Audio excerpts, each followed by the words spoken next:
Ever feel like your to-do list just never ends? Totally get it. Like it just keep growing and growing. It's like you check one thing off and two more pop up in its place. And it's not even just the tasks themselves, right? It's the pressure. Yes. The pressure to do it all, to be everything to everyone. Like you're constantly letting someone down. Exactly. So how do we escape that feeling? How do we figure out what actually deserves our time and energy? Well, that is exactly what we're diving into today. We're talking about core values as our guide. Because when you know what truly matters to you deep down, It's like you get this superpower to just tune out the noise. you said it. Like, So no more feeling overwhelmed by the endless to-do list. instead, we're going to figure out how to prioritize what actually matters. And live a life that feels more aligned with who we are. All right, so let's break it down. Let's do it. What exactly are we talking about when we say core values? So basically, your core values are like your guiding principles. They're the things that are most important to you in life, the things that drive your decisions and motivate you. So like family, honesty, creativity. Exactly. Things like that. And the key here is that they're deeply personal. There's no right or wrong answer. Okay, but how do you actually figure out what your core values are? Right. Because it's not always obvious. One of the articles we read about this talked about this woman who thought her core value was success. Okay.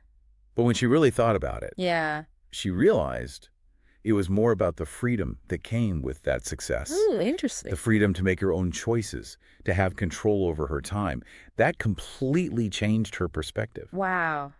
Yeah, that's a good example. It's not just about the what, but the why behind it. Exactly. Okay, so once we've got a handle on what our core values actually are, Right. how do we actually use them to prioritize, get down to the nitty-gritty of our to-do lists? So one of the articles we looked at had a really interesting suggestion. It said to actually write down your top priorities. Okay, I can see that.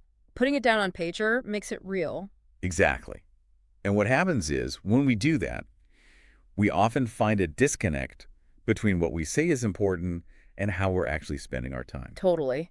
You think you're all about family time, but then you realize you've been working late every night. Exactly. Been there. And that's where those core values come in handy. They help you course correct. They help you course correct. You can look at your list and say, okay, am I living in alignment with what I truly value? If not, something's got to change. All right, so how do we actually make those changes? What practical tips did the articles give? Well, one of the biggest ones was about the power of no. No is powerful.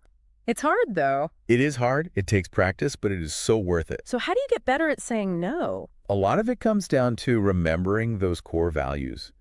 If something doesn't align with your priorities, it's okay to politely decline. So like if someone invites you to an event that you know will drain you? And you value your energy, you can say no without feeling guilty Exactly. because you're honoring what's important to you. I love that. And the flip side of saying no is being intentional about saying yes. Oh, tell me more about that. It's about making time for the things that truly matter, even if it means scheduling them in. Block it out in your calendar, Exactly. like a meeting with yourself. I love that because it's a meeting with what matters most to you. That's such a good point. Okay, so we've talked about identifying our core values, writing down our priorities, saying no, and scheduling in the yeses. What else? Well, the last key takeaway is that this isn't a one-time thing. It's a continuous process. What do you mean? Life changes, our values might evolve. We need to be willing to reassess and make adjustments along the way. So it's like checking in with yourself regularly and saying, is this still working? Am I still aligned with what matters most? Exactly. It's about being flexible, being adaptable, and giving ourselves permission to change our minds. That is so important. So it's not about being perfect. It's about being intentional. You got it. Wow. This has been such a great deep dive. I agree. We've covered so much ground, We have. from understanding our core values to the power of saying no. To remembering that it's an ongoing process. It all comes down to making conscious choices. Absolutely. Choices that align with what truly matters most to each of us as individuals. Because when we live in alignment with those values. That's when we can truly thrive. Exactly. Awesome. Until next time.